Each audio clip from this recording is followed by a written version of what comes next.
بسم اللہ الرحمن الرحیم والصلاة والسلام علی رسولہ الکریم وعلی آلہ واصحابہ اجمعین اما بعد فاعوذ باللہ من الشیطان الرجیم بسم اللہ الرحمن الرحیم شہر رمضان الذی انزل فیہ القرآن وقال تعالی یا ایھا الذین آمنوا کتب علیکم الصیام کما کتب علی الذین من قبلکم لعلکم تتقون وقال النبی صلی اللہ علیہ وسلم من قام رمضان ایمانا واحتسابا غفر له ما تقدم من ذنبه وقال النبی صلی اللہ علیہ وسلم من صام رمضان غفر له ما تقدم من ذنبه او کما قال۔ جی میرے محترم بھائیوں بہنوں دوستوں بچوں بچیوں، میری طرف سے رمضان کی مبارک ہو، سارے اہل ایمان سارے مسلمانوں کو رمضان کی مبارک ہو، اور اللہ سے دعا ہے کہ اللہ تعالی ہمارے اس روزے اور تراویح کو قبول فرمائے اور ہماری بخشش کا ذریعہ بنائے، آمین۔ کئی سالوں سے یہ معمول چل رہا ہے کہ رمضان میں قرآن کا کچھ خلاصہ وہ بیان کر دیا جائے، 1.25 پارہ پڑھا جاتا ہے، رات ہم نے 1.5 پارہ سنا، تو سارے کا تو خلاصہ مشکل ہوتا ہے، کچھ اس میں سے جو اللہ تعالیٰ دل میں ڈالے گا وہ میں عرض کر لوں گا۔ سب سے پہلی بات یہ ہے کہ یہ قرآن کیا ہے، یہ کتاب کیا ہے، تو اللہ تعالیٰ یہ کس نے اتاری ہے، اس کا مقصد کیا ہے۔ تو قرآن کا تعارف قرآن کی زبان سے، کہ قرآن خود اپنے بارے میں کیا کہتا ہے۔ تو پہلا سوال اٹھتا ہے یہ کس کی کتاب ہے، کس نے لکھی ہے، کون مصنف ہے؟ تو اللہ تعالیٰ فرماتے ہیں سورہ شعراء میں وَإِنَّهُ لَتَنزِيلُ رَبِّ الْعَالَمِينَ، یہ پیغام ہے، یہ کتاب ہے، تھوڑی تھوڑی کر کے اتاری ہوئی، تنزیل تھوڑا تھوڑا کر کے اتارنا، انزال ایک ہی دفعہ اتارنا، رب العالمین جو ساری کائنات کا مالک ہے اور لارڈ ہے، بادشاہ ہے اور پالنے والا ہے۔ لفظ رب میں اللہ نے ایک خوبصورت اشارہ کیا ہے کہ میں تمہارا پالنے والا ہوں، تو جیسے تمہاری ماں تم سے پیار کرتی ہے اور تمہارے لیے ہر وقت آسائش پہنچانے کی کوشش کرتی ہے، ہر وقت راحت پہنچانے کی کوشش کرتی ہے، تکلیف سے بچانے کی کوشش کرتی ہے، تو یہ کتاب اس رب العالمین کی طرف سے ہے جو تمہارا پالنے والا ہے۔ وہ تمہارے لیے کبھی تکلیف نہیں چاہے گا، کبھی مشقت نہیں چاہے گا، میرے اس قانون پہ عمل کرنا تمہارے لیے سراسر فائدہ ہے اور اس کو چھوڑ دینا تمہارے لیے سراسر نقصان ہے۔ لفظ رب میں یہ ایک پیغام اللہ تعالیٰ نے خاموش پیغام ہمیں دیا ہے۔ کس کی کتاب ہے؟ کہ رب العالمین۔ رب العالمین تو آسمانوں پر ہے، تو نیچے کون لایا؟ تو اس کا جواب ہے نزل بہ الروح الامین، اس کے لیے ایک مقدس فرشتہ آیا جو امانت دار ہے، کہ وہ جس طرح اللہ کی طرف سے وہ پیغام ملا اسی طرح اس کو لے کر نیچے آیا۔ امین کے لفظ نے حضرت جبریل کی ضمانت دی، اللہ کی طرف سے ضمانت، اور روح جو ہر آلائش سے پاک ہے اور اللہ کا امر ہے، قل الروح من امر ربی۔ تیسری بات کس پر اترا ہے، کس کو یہ دیا گیا ہے کلام؟ علی قلبک، اے میرے محبوب یہ آپ کے رب کا کلام ہے، جبریل اس کو لایا ہے اور آپ کے دل کے اوپر اتارا ہے۔ پہلی 3 کتابیں لکھی ہوئی اتار دی گئیں بیک وقت، اس سے پہلے چھوٹی چھوٹی کتابیں جو آئیں ابراہیم علیہ السلام پر یا دوسرے انبیاء پر، ادریس علیہ السلام پر، وہ بھی لکھی ہوئی، یہ لکھا ہوا نہیں آیا، یہ ڈائریکٹ اللہ پاک کی زبان سے نکلا اور جبریل نے اس کو لیا اور اللہ کے نبی کے دل پر اتار دیا۔ اچھا کس لیے آیا ہے؟ لتکون من المنذرین، یہ اس لیے آیا ہے کہ میرے محبوب آپ دنیا والوں کو بتا دیں کہ اچھائی کا انجام کیا ہے اور برائی کا انجام کیا ہے، اور اس کا نتیجہ ایک دن ظاہر ہونے والا ہے جو آخر بعد میں آئے گا، تو اس کے لیے تیاری کرو۔ منذرین صرف ڈرانے والے کو نہیں کہتے، جو پیار محبت سے کسی کو برائی کا انجام سمجھا رہا ہو، جیسے باپ کہتا ہے بیٹا جوا نہ کھیلا کر، تو شراب نہ پیا کر، یہ تیرا نقصان ہو جائے گا، تیرا دین بھی جائے گا، تیری دنیا بھی جائے گی، اس کے سمجھانے میں ایک محبت ہوتی ہے، شدت اور سختی نہیں ہوتی۔ کس زبان میں آیا ہے؟ بلسان عربی مبین، یہ خوبصورت صاف ستھری عربی زبان میں آیا ہے۔ کائنات کی یہ وہ زبان ہے جسے اللہ نے اپنے لیے چنا، اللہ کا کلام عربی، میرے رسول عربی، میرے رسول کی زبان عربی، اور اہل جنت کی زبان بھی عربی۔ اللہ نے اس کو پسند کیا، یہ عجیب و غریب کلام ہے اور عجیب و غریب یہ لینگویج ہے، کسی زبان کے الفاظ کا وہ حرف کا معنی نہیں ہوتا۔ عربی زبان وہ ہے جس کے ہر حرف کا معنی ہے، الف سے لے کر یا تک ہر حرف کا معنی ہے، یہ عربی زبان میں آیا ہے۔ اس میں ایک یہ اشارہ بھی ہے کہ اللہ تعالیٰ عربوں سے کہہ رہا ہے کہ تمہاری زبان میں بھیجا ہے، اس کو سمجھنے کے لیے تمہیں تو کوئی مشکل نہیں ہے۔ اور دوسرا ہماری طرف بھی اشارہ ہے کہ تم کسی بھی زبان سے تعلق رکھتے ہو تو کوشش کرو عربی سیکھو، تاکہ اللہ کے قرآن کو تم، پیغام کو تم سمجھ سکو۔ یہ مختصر سا تعارف ہے کہ قرآن کس کا کلام ہے؟ اللہ کا۔ کون لایا؟ جبریل۔ کن کے پاس لایا؟ ہمارے نبی پاک صلی اللہ علیہ وسلم۔ کس لیے لایا؟ کہ ہمیں زندگی کا انجام سمجھایا جا سکے، کہ انسان ایک ایسی مخلوق ہے جو ماں کے پیٹ سے بالکل جاہل پیدا ہوتا ہے، اور اس کے مقابلے میں ماں انڈے سے نکلنے والا ہو یا ماں کے پیٹ سے نکلنے والا جانور اور کیڑے مکوڑے، یہ چونٹی کتنی چھوٹی ہوتی ہے اور انڈا کتنا چھوٹا ہوگا، تو اس سے نکل کر وہ اندھیرے میں ہوتی ہے، اور اس سے زندگی گزارنے کا پورا طریقہ معلوم ہوتا ہے کہ میرے لیے ٹھیک کیا ہے، غلط کیا ہے، صحیح کیا ہے، غلط کیا ہے۔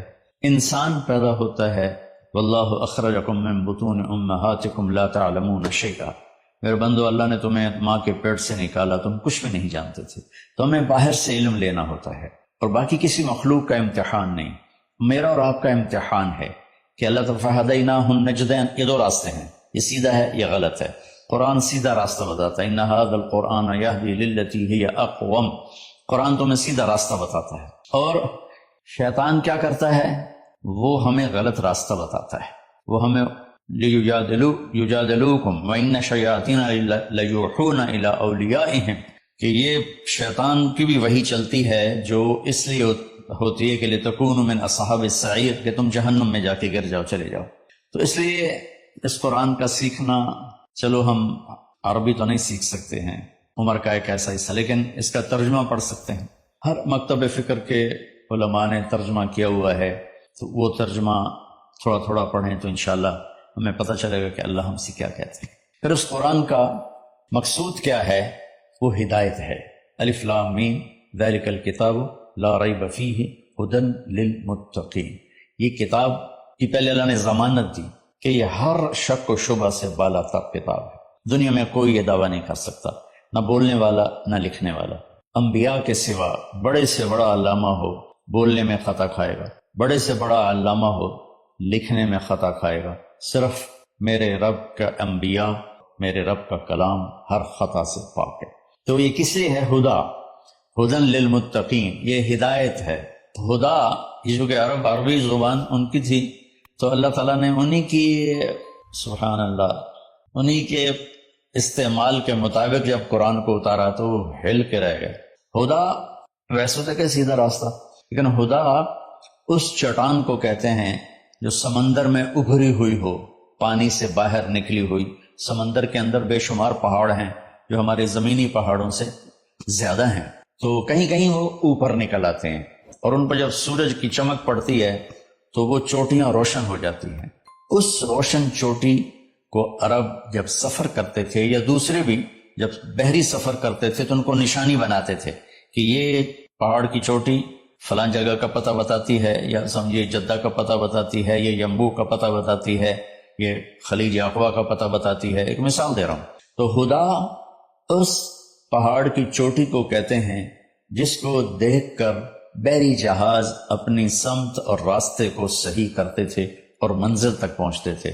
تو اللہ نے اس کتاب کو ہدا فرمایا ہے کہ انسانی سمندر میں، انسانی زندگی کی کشتی کے لیے، میں پھر دہراتا ہوں، انسانیت کے سمندر میں انسانی زندگی کی کشتی کے لیے یہ جو قرآن ہے، یہ وہ چوٹی ہے پہاڑ کی جس سے تم راستہ پاتے ہو اور جس سے تم اپنی منزل تک پہنچتے ہو۔ ایک مقصد تو اس کا یہ ہے کہ مجھے کیا کرنا ہے قرآن بتائے گا، کیا نہیں کرنا قرآن بتائے گا، جو کہا گیا وہ کر لو، جس سے روکا ہے وہ چھوڑ دو۔ دوسرا، قرآن کا مقصود کیا ہے؟ ھذا بلاغ للناس، یہ پیغام ہے لوگوں کو پہنچانے کے لیے، جس کو امت آج بھلا چکی ہے۔ مدت ہوئی صیاد نے چھوڑا بھی تو کیا، تاب پرواز نہیں، راہ چمن یاد نہیں۔ مدت ہوئی، پرندہ پنجرے میں بند تھا، جب شکاری نے اس کو کھولا پنجرے کا دروازہ اور کہا کہ جاؤ آزاد ہو، تو وہ کہتا ہے تاب پرواز نہیں، میں اڑ نہیں سکتا، تم بہت چھوٹی عمر میں مجھے پکڑ کے لائے تھے میرے گھونسلے سے، راہ چمن یاد نہیں، اور مجھے یہ راستہ بھی معلوم نہیں کہ میرا گھونسلہ کس چمن میں تھا، کس درخت پہ تھا، کس شاخ پہ تھا۔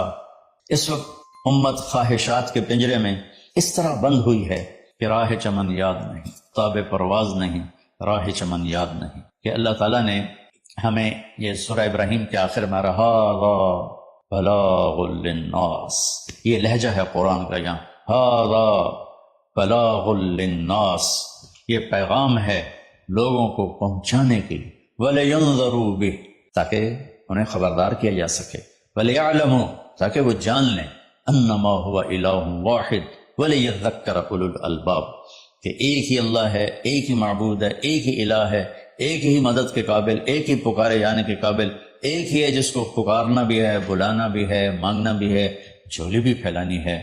یہ اس کا دوسرا مقصد ہے۔ اس امت کو ایسا نبی ملا جس کے بعد کوئی نبی نہیں آئے گا، کوئی نبی نہیں آئے گا۔ نبی اللہ بھیجتا ہے، خود بخود کو انسان نبوت کا دعویٰ کرے تو اس سے وہ نبی نہیں بنتا ہے، تو نبی اللہ بھیجتا ہے اور اللہ پسند کرتا ہے۔ تو ہمارے نبی آخری ہیں، لہٰذا اس کتاب کا پیغام دنیا کو پہنچانا ہم سب کے ذمہ ہے کہ ہم انہیں بتائیں کہ بھائیو آگے ایک زندگی آ رہی ہے۔ دو باتیں ہو گئی۔ تیسری بات یہ ہے کہ اس وقت ایک ماحول بنا ہوا ہے کہ دین پہ چلنا بڑا مشکل ہے، دین پہ چلنا بڑا مشکل ہے۔ تو اللہ تعالیٰ نے بسم اللہ الرحمن الرحیم، یہاں سے اللہ نے تسلی دینی شروع کی کہ میں شروع کرتا ہوں اس اللہ کے نام سے جو رحمان بھی ہے، رحیم بھی ہے، مہربان ہے، نہایت رحم کرنے والا ہے۔ تو پہلا ہی جملہ بتاتا ہے کہ جو رحمان و رحیم ہو وہ کوئی ڈنڈے سوٹے کا قانون تو نہیں بنائے گا، بہت نرم سا بنائے گا، ہماری فطرت کے مطابق بنائے گا۔ بھوک کی حالت میں روٹی کھانا کون سا مشکل کام ہے، افطاری کے وقت کھانا کون سا مشکل کام ہے، ہر کوئی جھپٹنے پر تیار ہوتا ہے۔ پھر دوبارہ اللہ نے تسلی دی، الحمدللہ، سب تعریفیں اس اللہ کے لیے۔ حمد اور مدح، یہ قرآن کے دو لفظ ہیں۔ حمد ہے وہ تعریف جس کے وہ لائق ہے، اور مدح میں خوش آمد ہے۔ آپ نے فرمایا یا معاذ ایاک والتمادح فإنہ الذبح، معاذ خوش آمد کرنے سے بچنا یہ ذبح کر دینے والی چیز ہے۔ تو اللہ تعالیٰ نے کہا سب تعریفیں تیرے اللہ کی، اور اللہ کے صفاتی نام 99 ترمذی شریف میں ہیں، لیکن وہ 99 نام صرف نہیں ہے بلکہ جیسے اللہ اپنی ذات میں لامحدود ہے تو اس کی نام بھی لامحدود ہیں، لیکن ذاتی نام جو ہے وہ اللہ ہے۔ اللہ میرے بر صغیر میں خدا بولا جاتا ہے عام طور پر، اہل علم بھی یہی بولتے ہیں، عام لوگ بھی یہی بولتے ہیں، میرا اس سے کوئی اختلاف نہیں ہے کہ یہ نہیں بولنا چاہیے۔ خدا فارسی کا لفظ ہے، پتہ نہیں کس نے یہ لفظ بنایا، خدا، وہ جسے کسی نے نہ بنایا ہو اسے خدا کہتے ہیں، لیکن اللہ نے اپنا نام بتایا کہ میرا نام اللہ ہے۔ تو اللہ کو راضی کرنے کے لیے میرے عزیزوں، میرے بھائیوں، میری آپ سب سے گزارش ہے کہ ہم اپنے رب کی مان کے چلیں۔ اور جتنا مجمع ماشاءاللہ سب مجھے اکثر نوجوان نظر آ رہے ہیں، ایک وعدہ ہم سب اللہ سے کرتے ہیں کہ ہم توبہ کریں اللہ کی بارگاہ میں۔ توبہ ایسا عمل ہے کہ بعض اوقات نیکی سے اللہ اتنا خوش نہیں ہوتا جتنا اپنے بندے کی توبہ سے خوش ہوتا ہے۔ اور اللہ ایسا، کیا کہوں، کیسے کہوں، ایک واحد بادشاہ ہے جو معاف کرنے پہ خوش ہوتا ہے، اور جتنی دفعہ توبہ ٹوٹ جائے، توبہ کرو گے تو وہ خوش ہوگا۔ ہم اپنے بچوں سے کہتے ہیں آئندہ نہیں کرو گے نا، وعدہ کرو آئندہ نہیں کرو گے، جی مام میں آئندہ نہیں کروں گا، اور میرے رب کی قسم میرا رب کبھی بھی نہیں پوچھتا پھر تو نہیں کرو گے، بلکہ کہتا ہے پھر بھی ہو جائے تو آ جانا میں معاف کر دوں گا، پھر بھی ہو جائے تو آ جانا میں معاف کر دوں گا۔ اور اللہ حدیث میں کہتا ہے میرا بندہ تو اتنے گناہ کر کہ روشنی والی زمین کے اوپر ان کو رکھتا جا اور جا کر آسمان کی چھت سے لگا دے اپنے گناہوں کو، اور پھر صرف ایک دفعہ کہہ دے یا اللہ معاف کر دو، میں سارے ہی معاف کر دوں۔ تو توبہ کرتے ہو؟ کہو یا اللہ میری توبہ، آواز نہیں آئی، پھر کہو، پھر ایک دفعہ کہو اللہ کی قسم، اللہ کی قسم، اللہ کی قسم، جس نے دل سے کہا ہے وہ پاک ہو گیا، وہ صاف ہو گیا، اس کے سارے چھوٹے بڑے سب گناہ معاف ہو گئے۔ اتنا آسان ہے اللہ کو راضی کرنا۔ نماز کو پابندی سے ادا کرو، اپنی زکوٰۃ ادا کرو، اور غریبوں کی مدد کرو، پیار محبت سے رہو، اور تبلیغ میں 3 دن لگا لیا کرو، 4 مہینے کے ارادے کرو، چلے کے ارادے کرو، 3 دن ہر مہینے لگا لیا کرو، تو آپ کی پوری زندگی تبدیل ہو جائے گی۔ اس کے بھی ارادے کرتے ہو نا انشاءاللہ؟ اللہم لک الحمد کما انت اہلہ